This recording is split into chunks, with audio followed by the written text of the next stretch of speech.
Okay, so let's go ahead and get started. It's 3 minutes after, and if people come late, well, they're just going to miss out. We're not going to repeat, and they can watch the recording. So I did want to, there's the two things I wanted to talk about today. And if something pops in your head that you want to mastermind around, make sure and put it in the chat so you don't forget. And so I allow time for it, so I can see it and allow time for it. Okay.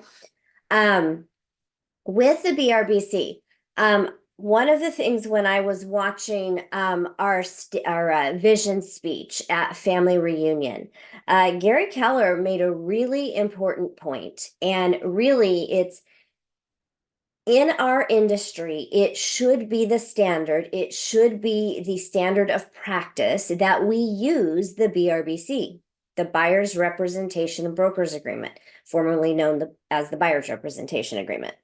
Okay, he did point out that one of the main reasons that we have the lawsuits we're having is because agents are not using this. Now, I will say in California, he was speaking as, national, right? Because he has to speak to all 50 states and countries, other countries. In California, we're really protected with the wording that's on that. So when we're using that, we're being a fiduciary. When we're not using it, we're not, I believe, thank you, Jeff, we're not fully being a fiduciary. Okay. Using that form allows you to have the conversation of the value that you bring to the table. And it sets the expectations. So just like a surgeon wouldn't perform surgery, and I realize, a surgeon and a realtor are, we don't perform life-saving things, right? And yet it speaks to the professionalism, right? Does any other profession perform their duties without a written contract? And no, they don't, not if they're truly professional. Therefore, we as representing buyers should not be working with buyers without a signed buyer's representation agreement. So when you're having your buyer consultation, the end goal of that appointment should be to have that signed before the appointment is over. And to your question earlier, Melissa, there's no right or wrong. You could have it up on an iPad, on a computer. You can have it ready for them to sign by emailing it to them in the moment. You can print it and take it with you if it's a in-person appointment, if it's not on Zoom. But regardless of how you choose to do that, that should be your goal for every single buyer. It should be a rule that you don't even show property unless you have that signed. It should be your personal rule as a fiduciary to your clients. Any questions about that before we move forward? Ernie? I was just gonna say you're kind of glossing over how serious Gary was about the whole thing. I mean, he pretty much said if you're not going to do it, you should get out of the business, and then he also said that you're on your own, as far as legal things, as far as covering your butt on it and everything. So he was very, very adamant about getting it done and starting to be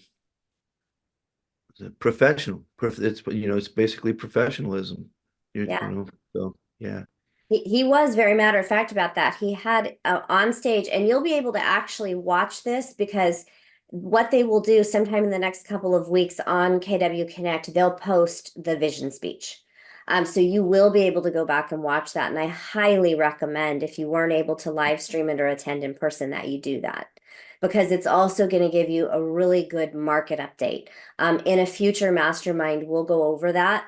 I have the slides from the vision speech, and we'll go over what a few things mean and how they will potentially affect your business this year.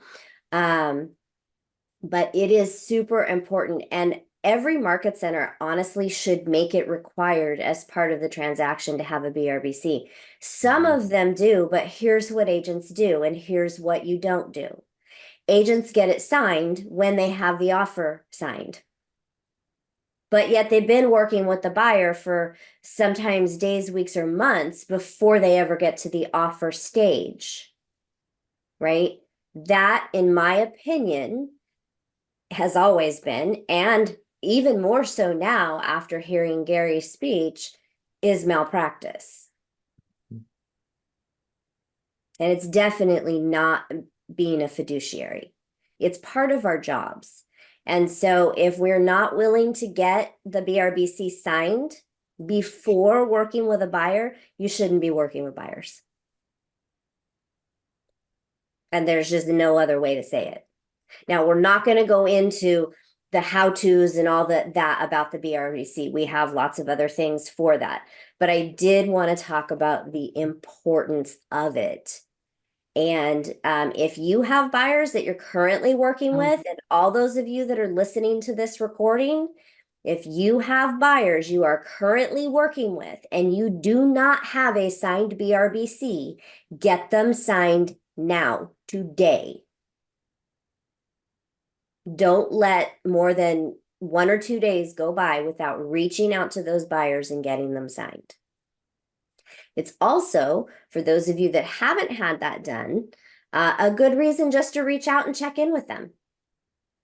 Hey, by the way, my market center, you can even say, I just found out my market center is actually requiring me to have you sign this. Because guess what? I'm going to tell you right now, I'm going to require it. Can I enforce that? No. And you can now say that it's required because I said that. Yeah, it's a lot easier making a third party the what is it? I forget how it's how it goes, but The fall guy. So yeah, The I'll bad take guy, the yeah. hit. third I'll party take the third hit. party responsibility. Yes.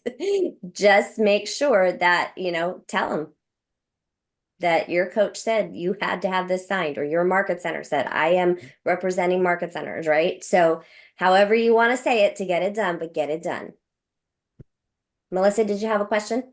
Oh, my dad was just saying, like, would you walk away from a transaction if a buyer refused to sign it? Um, that's kind of a tricky question, and it would depend on circumstances. Yeah, But here's the thing. If a buyer's not willing to sign it, why would you even want to work with them? right. Because if the buyer's not willing to sign it, that's the person who's going to go into the next open house, fall in love with a house, which happens rarely at the open house, right? But they are going to be the ones to go to the open house, fall in love with the house, and use the agent sitting there to write the offer. Because the agent sitting there is going to, especially if it's their listing, is going to give them a reason why they should write it with them, right? They're the ones that are going to go to the new home builders and walk in and not take you to register, and then you're out of that. So if a buyer's not willing to sign it, I'm not sure that you'd want to work with them, to be honest, because why would you want to spend? You guys understand that you can do 5 listings. You can work with 5 sellers with the approximate same amount of time as one buyer. So why would you want to spend all that time and energy and effort and not have them committed to you? No, the first time you do, you'll get everybody else to sign it. Yeah. I mean, it's like I said, I've got my story with my family member. It's like Everybody has literally a a story. family member. Yeah. Yeah. Everyone has a story. You should always have that buyer's agreement signed. Mhm. Because I promise you, if you don't make that a part of your buyer systems, and this should be a part of your systems, right? So your buyer system, and you should be writing out your systems, should start with when a buyer raises their hand, I ask the qualifying questions. I set the buyer consultation appointment. I go over this, and this at the buyer consultation appointment, and I end with getting the BRBC signed. And you can simply say at the end of the buyer consultation, now this is great. In order for me to go to work with you, all I have to do is have you sign our buyer representation agreement. This allows me to go to work for you. So And that is I got a situation that I want to throw out to you. I mean, so it's basically, I mean, I got a young couple that I've known for a long time that are looking to buy. I've actually sat down with a lender with him, and it's to the point to his lease isn't up till October. But if something really comes up, he's ready to, he's going, and I shared his app. But I'm not really, going and showing things with him, et cetera, et cetera. But I mean, do I get him signed up as lock him in right now? Because I've already sat down, had that meeting. I absolutely would, because Right. what happens when 2 weeks from now he's looking at homes.com or wherever he's looking online, right? And he Mhm. finds the perfect house and punches the or taps the button to reach out to the agent that has the house. Right. So always get them signed. If it's going to be not till October, that's a few months away. Make it a year-long agreement or an 18-month agreement. There's no and just let them know this is because you're here to help them whenever the right thing comes up. And you can, Ernie, you can even call them back and say, you know what, Mr. Buyer, I just realized, because we were far off, I actually didn't send this to you yet, but you did mention that there was the circumstance that if the right thing came along, you would go ahead and buy. Well, for me to be able to work with you, I need this buyer's representation agreement. Right. So I'm going to go ahead and Right. send that to you. That way, I can be looking out for the perfect thing in the meantime. Yeah. So Yeah. just follow back up with anyone you have. It doesn't matter what their timeline is. If their timeline is a ways out, make your agreement a ways out. Hmm. Yeah. And then I just remembered that another way of explaining and people balking about getting the signature, this gentleman, and I forget who it was saying, look, it's a two-sided agreement. And he started with, I only work with a few buyers at a time. So you signing it as a commitment to me, it's not, I mean, it's not just you signing a commitment to me, it's me signing a commitment to you as well. And then Mhm. he also talked about doing it if they're off doing a 365 day, contract. Yeah. But like, so this stuff, Well, yeah. And uh, remember, guys, it's a loyalty agreement, is what this mhm, is. Because none of us are ever going to enforce the terms of the BRBC if push comes to shove, right? Because when we start doing that, can we? Yes. And if we do, that kind of news travels fast, right? Negative news travels very fast. So the key is have the BRBC signed, let them know this is a loyalty agreement. And what Ernie's just suggested from what he heard is a great suggestion, right? I'm only able to work with a handful of buyers at a time due to the amount of time it takes, to work with each buyer and be a fiduciary. And so in order for me to go to work for you, I need you to sign this agreement. mhm, So just you guys make sure this is just part of your systems. Okay. You mhm. should never, ever be working with a buyer without one of these agreements signed. They're just not that scary to get signed. Because remember, when you go take a listing, are you allowed to have that listing unless without a listing agreement? You, No, it's not your listing. So same thing with a buyer. It's not your buyer. And if you choose not to use that and the buyer goes with somebody else, I'm not going to feel bad for you. I'm not going to feel bad for you at all. mhm. And it'll probably only take one time of it happening for you to start using it. So, Lori has her camera off, but I can picture her shaking her head. Yes, I agree. Um, okay, before we move on, Jeff, go ahead. Just one last quick thing on that. Do you think, and based on like his remarks and based on where you think Keller Williams is going, how do you think this will become a requirement? I think it should. Mhm. I I mean, think and it I guess the absolutely. only reason I say is because I think, we all are just nodding along going, yes, yes, yes. But there are a lot of people that have been working in this business for a long time that have never done it. Oh yeah. And I think that's part of the difficulty of getting over that hump is you still have a lot of people that don't. And so then, especially in tighter communities, smaller places, I think people go, well, they don't.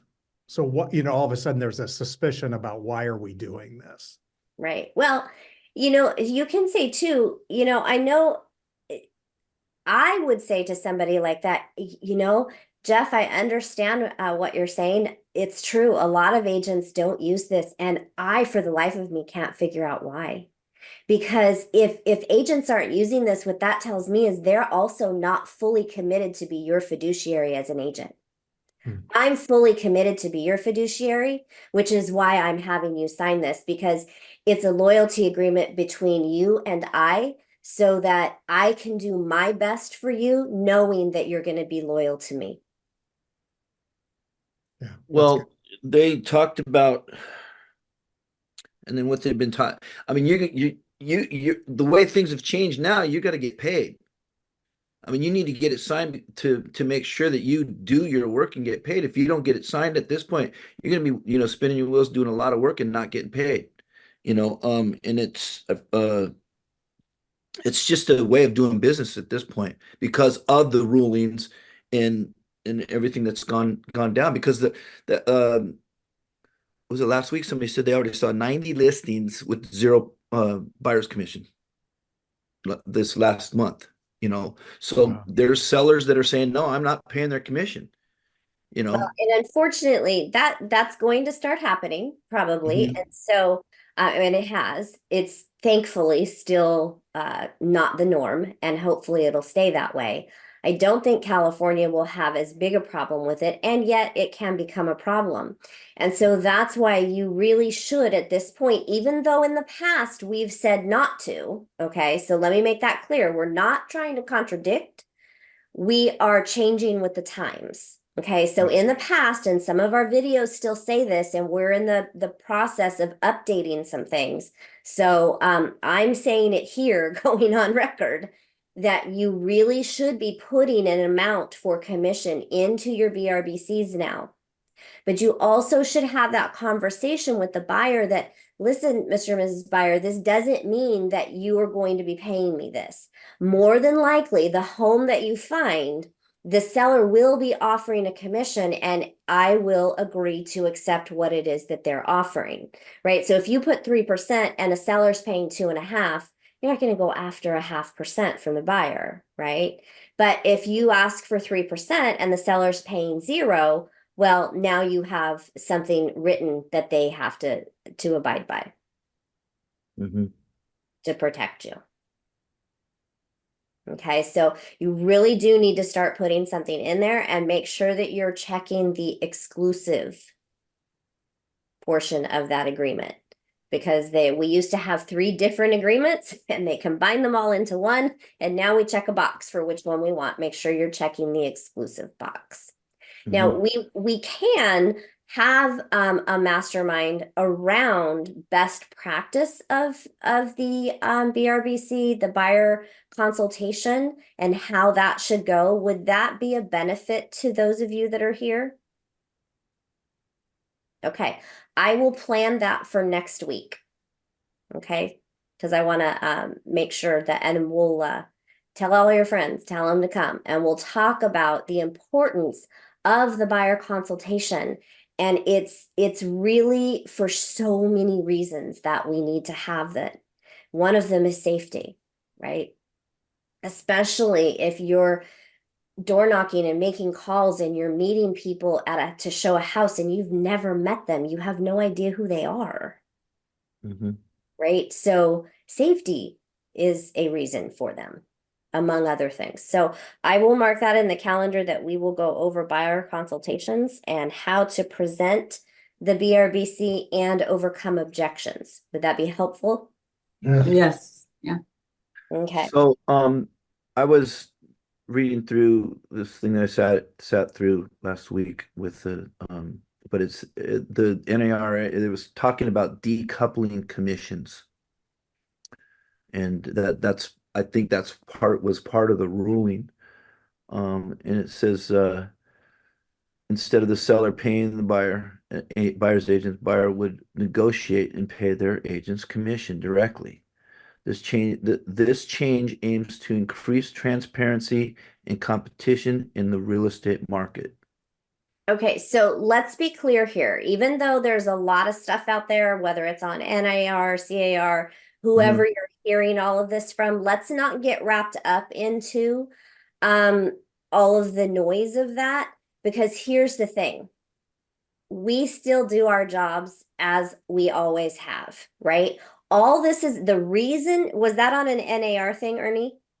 No, it was a Tom Ferry thing that I sat in.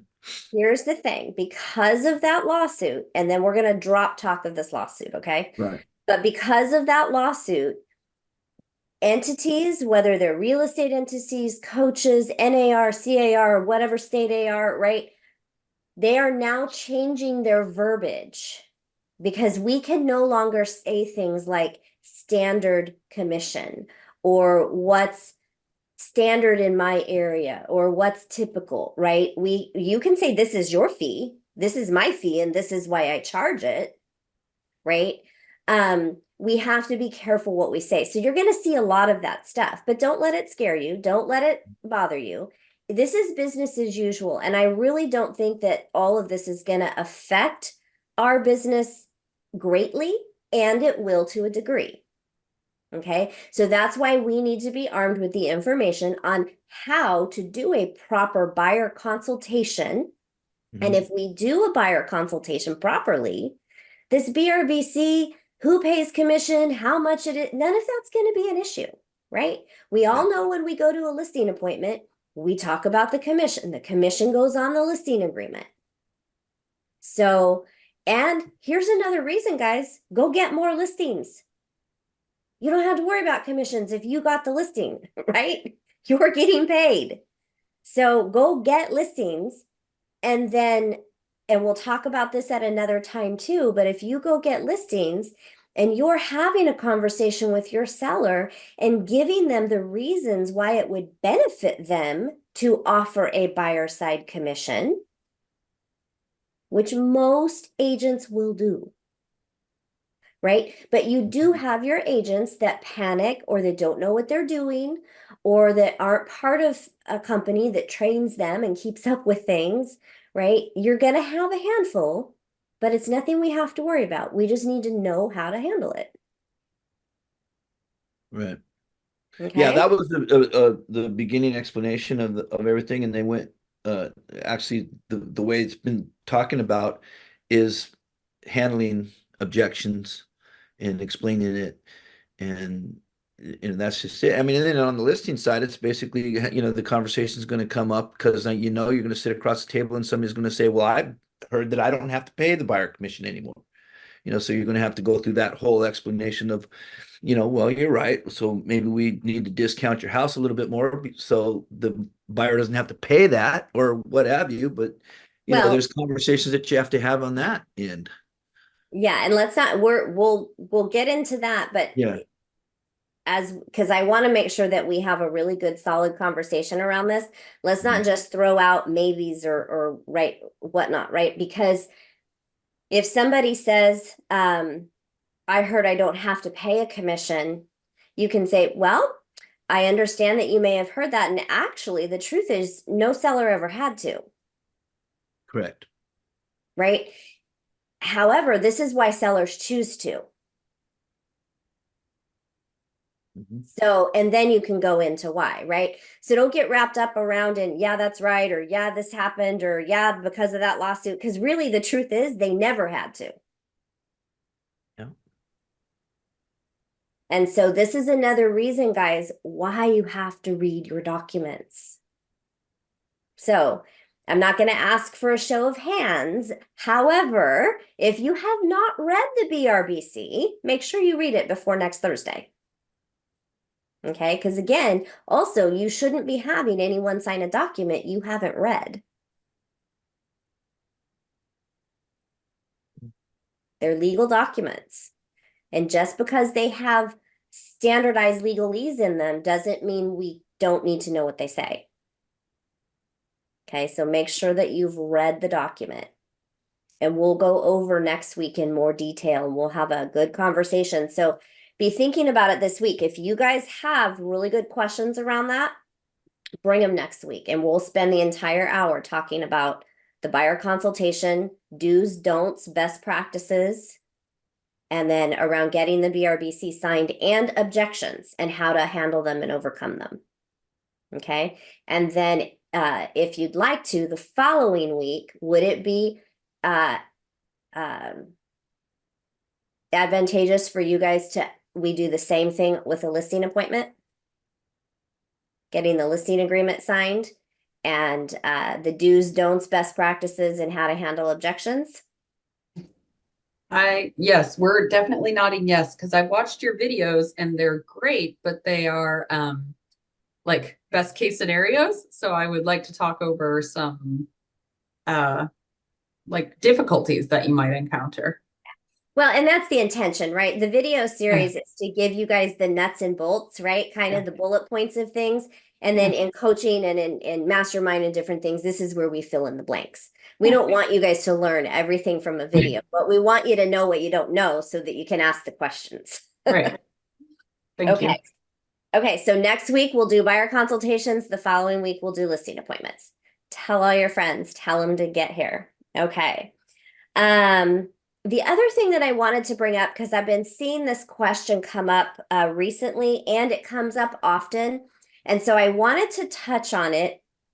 It kind of qualifies as a mastermind simply because it's a best practice that I want everyone to be aware of. Okay, when you are in a transaction and you have your contingency period, and it's time for contingencies to be removed, however many days your agreement says, please don't get antsy and start forcing the other side's hand if a day or 2 or 3 has went by and they haven't completed the items to remove the contingency. A good example, a recent thing that's come up is an appraisal not being done on time. The agent on the other side, the buyer, has no control over if an appraiser is late. Okay. As long as everything is moving forward, everyone is communicating, and there's no red flags about it, don't push the issue. Let it go. Right? You don't have to remove contingencies for a deal to close. And if you're representing a seller, of course, you want to remove or at least request to remove contingencies because that shows your seller you're working for them. And if a buyer's not removing them for a valid reason because all of their inspections weren't able to be completed on time, just communicate and communicate that to your seller and let them know that, hey, Mr. and Mrs. Seller, as long as we see that they're moving forward, there's no need for us to push this issue. Okay, I will be checking with them regularly. As long as they're giving us regular updates, we don't need to push this. Okay, same thing if you're on the buyer side. If you have a buyer and things are running late because it's out of your control, communicate that to the other side. Okay, the key in everything is communication. And as long as communication is happening, it's a lot less likely, right, that anybody's going to be upset or push issues. It's when no communication happens that the issues happen. Okay, now all that being said, doesn't mean that we would never do a oh gosh, I'm blanking, Lori. What am I thinking of? Notice Notice to to perform. Thank you. Just because I said that doesn't mean we'll never do one, but you're only going to do that if there's no communication and things are not moving forward, or if your seller instructs you to. But really, you should be communicating to your seller that there's no need for that, as long as, right? Any questions about that? And I was Yes. gonna just add, as long as there's communication between the two parties, you're good to go. I always have had this question, like, if after the 17 days, there is no communication, let's say, but you know they did the inspections. They keep saying they did the inspections, they did this and that. After the 17 days, is if there is no other sign, it is assumed that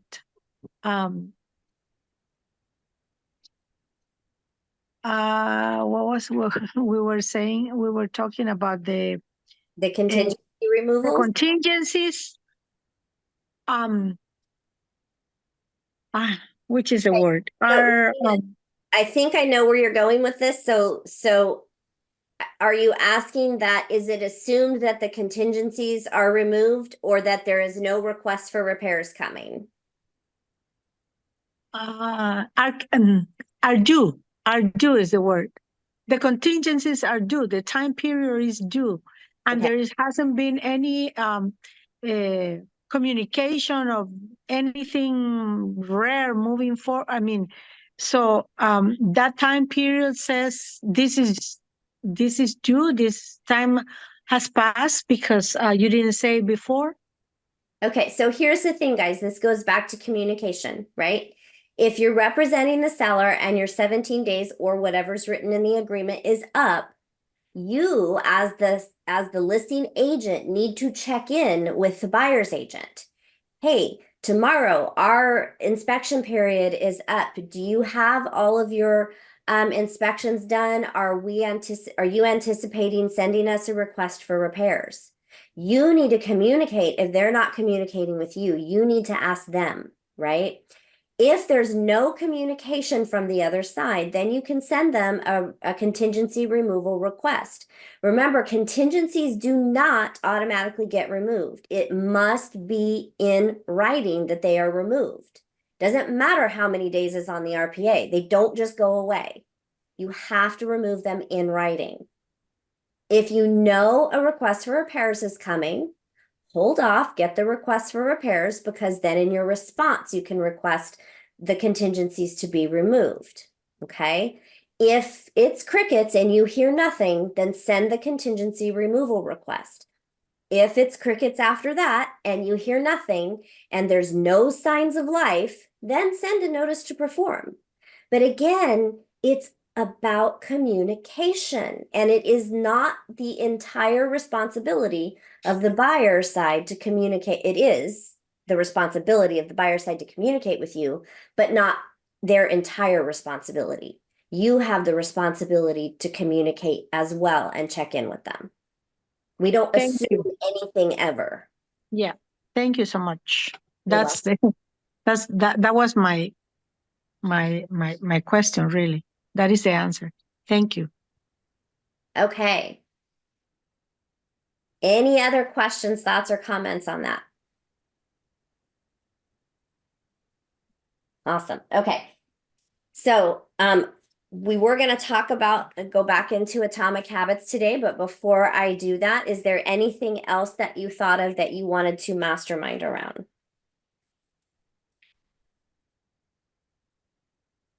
I just wanted to know which is the case of Keller Williams so that I can read it. The lawsuit that when There's really nothing to read. I don't know where you'd find that. Gary Keller sent a letter out to everyone Lori, when did it come? 2-3 weeks ago or so. I don't know. Time goes by so fast. The only thing I'll say on it, and then we need to put this lawsuit talk to bed. And this is why Gary Keller decided to settle the lawsuit because by settling, it protects all of the agents. And it puts it to rest so the agents can go back to work and stop worrying about what's going to happen. So all they're waiting for is the court to approve the settlement, which there's no reason to think that they won't. It's probably just a formality. And guys, there's nothing to worry about with this. Just go to work. Just go back to work. Because honestly, to go read a gazillion pages about what that was all about, you know the nuts and bolts. That's all you need to know. Anything else is just a waste of your time and noise that's taking you away from doing your job. So, but Rafina, if you're just really want to read something, you can Google it, I'm sure. Thank you. Okay. Why did I mark that page? That is not jumping out at me. Okay. We've been talking a lot about lead generation and how important it is. And so I'm kind of applying some of these key points in Atomic Habits to how we can improve in our own habits. So, who here has been continuing with 10 texts a day? Awesome. I see Michelle nodding. If you guys just start your day with 10 texts every day, you've started your day off great. Start your day off with 10 texts and your 10-10-5 in social media. That gives all day for responses and things to happen from that. And then you can do whatever other lead generation that needs to happen that day, follow-ups and all of that, right? One of in the Atomic Habits in chapter 12, one of the summary points was prime your environment to make future actions easier. So last week we talked about staying in our calendar, right? And staying in what we have calendared and how easy it is to get pulled out of it. So one of the key points was prime your environment to make future actions easier. So what are some ways that you can prime your environment to be successful with your lead generation time blocks?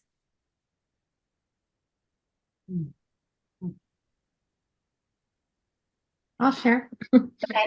I know for myself with the 10-10-5 and the text calls in the morning that my routine is just I get up, do my little morning stuff, have my coffee, I sit down on the couch, and that's when I hit Facebook and texting. So it's just a little repeat thing every day. Like I just know to go to that. I love that. You don't even have to be out of your jammies to do that part. Exactly. It just be part of your morning routine. I love Yeah. that. Thank you for sharing that. Mhm. So what are some things that you can do to protect your environment, to protect that time block? Turn your phone off. Or I mean, or do not disturb, whatever, but you're making calls, but I don't know, there's a setting where you, Yeah, right? do not disturb. So nothing pops up to interrupt you while you're doing it. What else? Your little sign at your cubicle or door. Yeah. Set the expectations, right? Yes. If you're doing it from home and you have family that's there interrupting you, set the expectation that when I'm in this certain spot, this means do not disturb. I'm working. Because if I went physically into the office, I wouldn't be here for you to disturb me. Mhm. Right? What about if you're doing it from the office? Jeff, were you going to say something? Yeah, and it kind of probably goes along with what you're saying. I do it from the office, and I make sure that I do it the same time every day. And I think what is important for me is if I set, from 9 to 11:30 to do it, that I need to be there at least by 8:30 to be able to do the things that I know will be distracting to me along the way. So making sure I know exactly what I'm doing, what my list is, that kind of a thing, to make sure that I'm really ready to do it. Awesome. And then letting the people around you know that, hey, this is my time block. I'm not available until whatever time, right? Beforehand. And just not allowing the interruptions and the distractions. So, Amanda? Just continuing Jeff's train of thought, I start my day by making a list. And in the list, it's not only about prioritizing what is that needs to be done, but when it can be done. So I have, so I can very easily time block when the kids are at school in the morning. So that's when I can really focus on my real estate. And then I can actually do, the texting and just reaching out and following up with people, not consultation or nothing heavy stuff like that. Just, those texts, even when the kids are around. So I just need to make sure that I know what I'm going to do that day and when I'm going to do it, when I am allowed to do it. Let's put it this way. I love that. What else have you done to protect your time blocks? I'm just thinking I haven't done a very good job of doing it. Setting the expectations and setting the time. It's just yeah, that's the biggest issue still. So how about try this for this week? Everybody keep track this week. So everybody should have your next week's lead generation time blocks figured out, right? Hmm.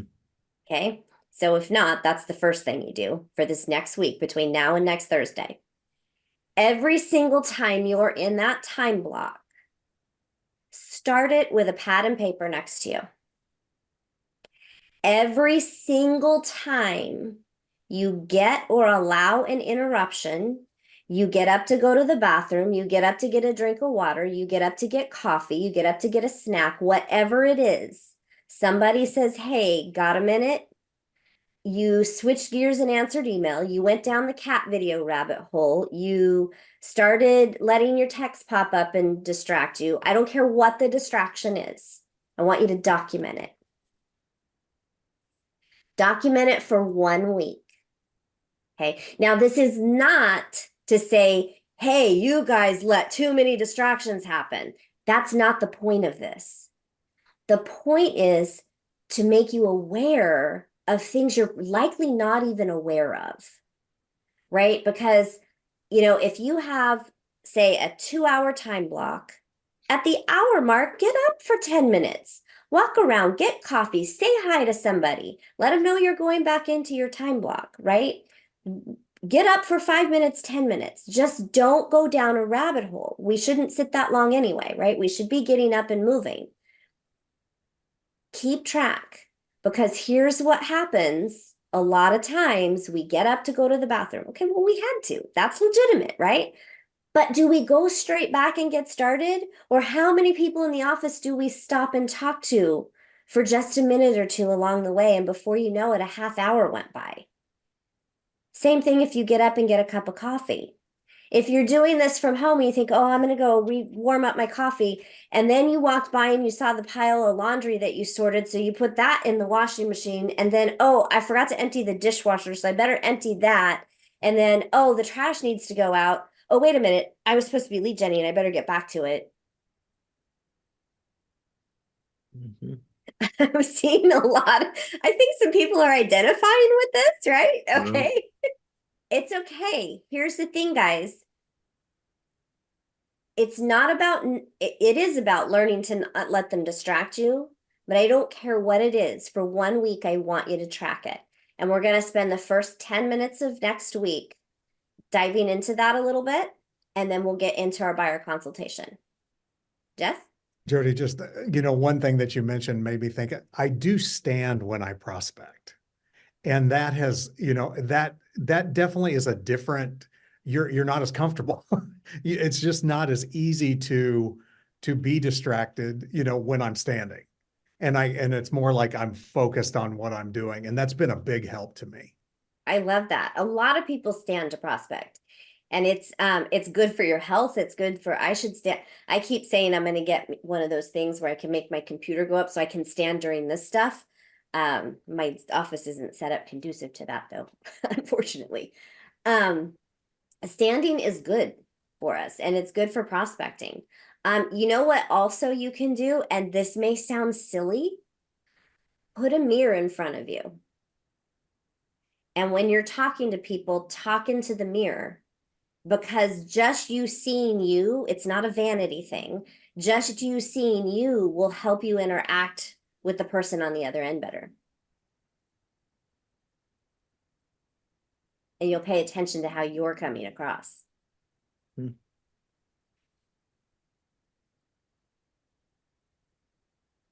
Love that. Okay, so everybody commits this week to keep track of all distractions during your lead generating time blocks, right? And be honest, guys, please be honest, because I promise this isn't about, oh my gosh, let too many distractions get in the way. That will not come out of my mouth. And that shouldn't come out of any of yours to anyone else either. This is about opening our eyes to what's really happening and how can we help make our business better, right? We want to work smarter, not harder. Part of that is we all work hard, right? And we should be hard workers, but that doesn't mean that we have to make our lead generation last for 4 hours instead of 2 or 3 because we're so distracted. Right? So really, let's do this exercise because I think it will be super eye-opening as to the distractions that you have. It will help you know how to focus, right? Know what parameters to put in place. Because my guess is we're all, myself included, distracted by things we don't even realize we're distracted by.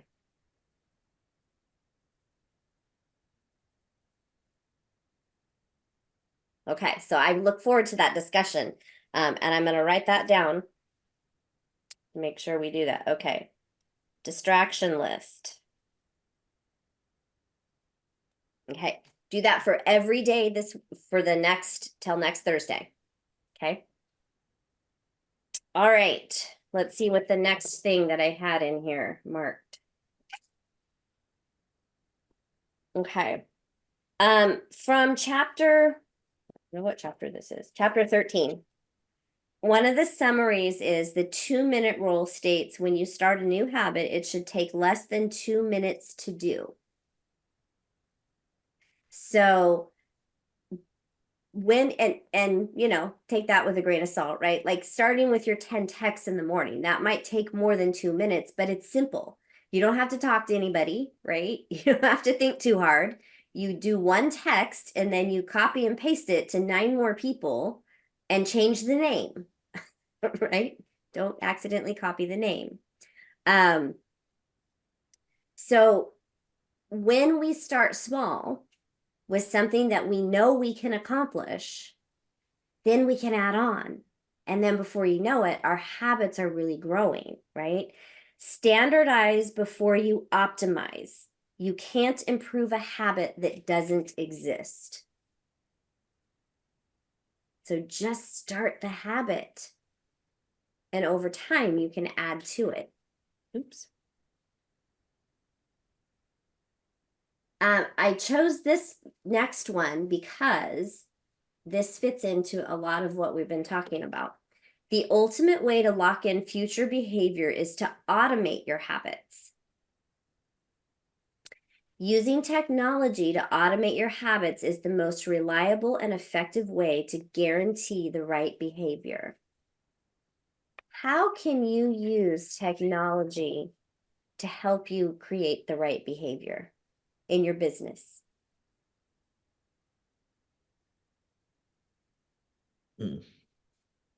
Command. Well, Yeah, command. What specifically about command is going to help you automate the right behaviors? Tasks. The smart plans and Absolutely.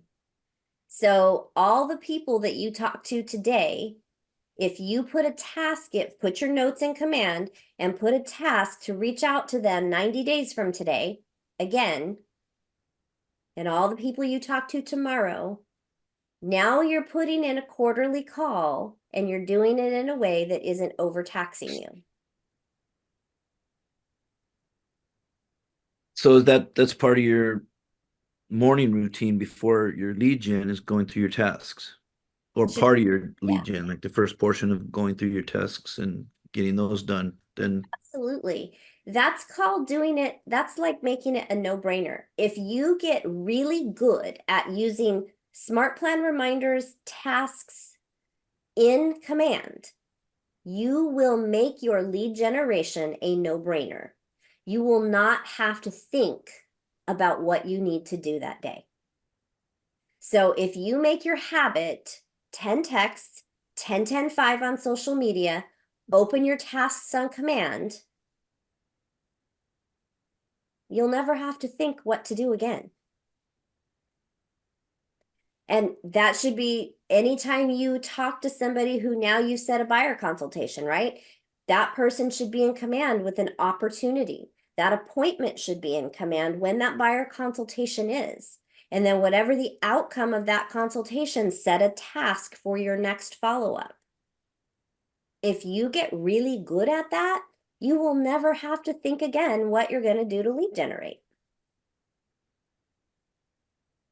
Jody, I got a question. Uh-huh. Do you do corporate planning the night before you go to bed? Like, I mean, like go. I mean, I even going further, like checking your tasks and then planning on who you're gonna call and contact and the Every next night, day.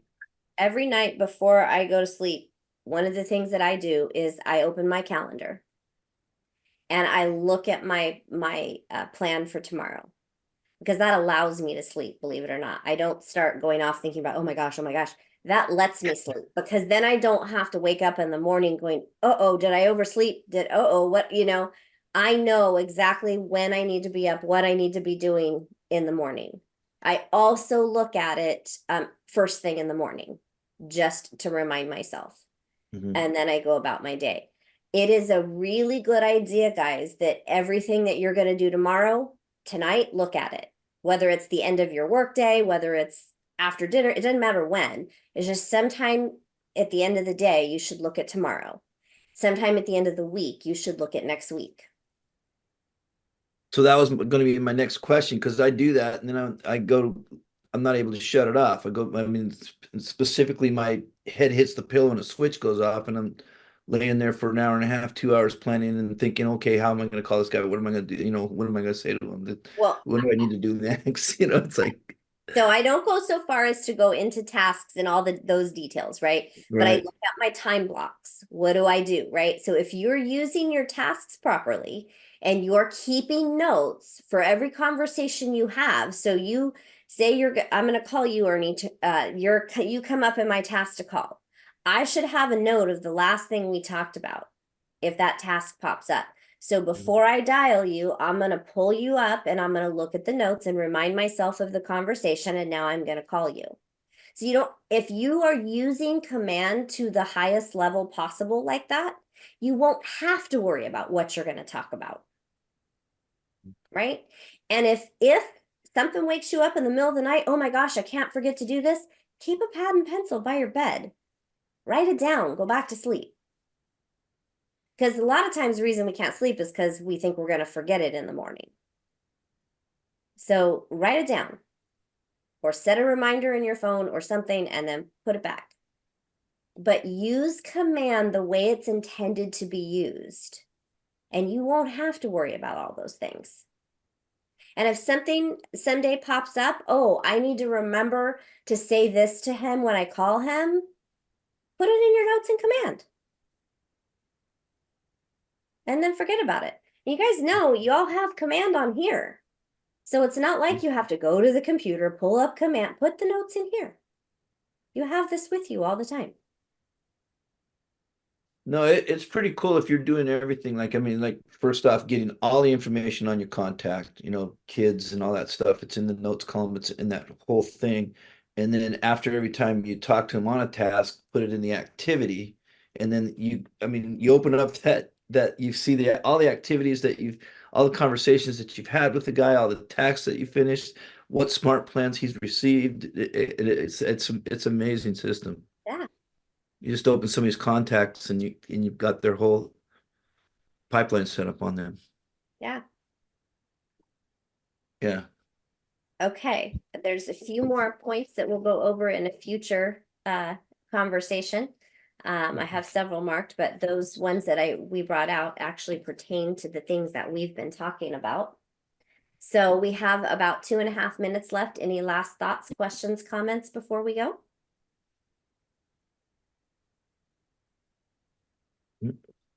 Okay. I think I was just going to share, Jody, which you kind of already hit with the book. I had some notes on my phone that I wrote down. And reflection and review gives us a map just to look back on and help us see how we've improved and not lie to ourselves. And I just think the reminder of that it's not because you're sitting here saying, write down every step that you take. And I went, got sidetracked over here, but it's just for us to really see what we're doing, not just thinking that we're doing it. And I certainly do have an issue the last, I would say, I don't know, since I got back from Japan of writing down, okay, I've called this person, I've done this person, but I do just look at my phone and, I'll add it up that way. So the tracking is something that I feel definitely need to be better about writing things down. And then also I just had wrote down, you can have a set of habits and not grow or change. And it's not because the habits are bad, it's because the system is bad. And I know he goes into talking about cues, which maybe you're going to go down that road later. But yeah, the book is certainly very helpful if implemented in your life. Yeah, absolutely. Yeah. My cadre group is actually, with my coach, is actually going to talk about this next Thursday at our cadre. And so I will definitely take some notes and takeaways from that as well, because it's a group of top coaches that get together in Mastermind, and bring those back to you. We could spend several weeks going over this book. We really could. And we will bring tidbits to it most weeks to this, because I think that they're very helpful. Love your ahas and takeaways. Thank you for sharing that. And if you haven't read the book, please do.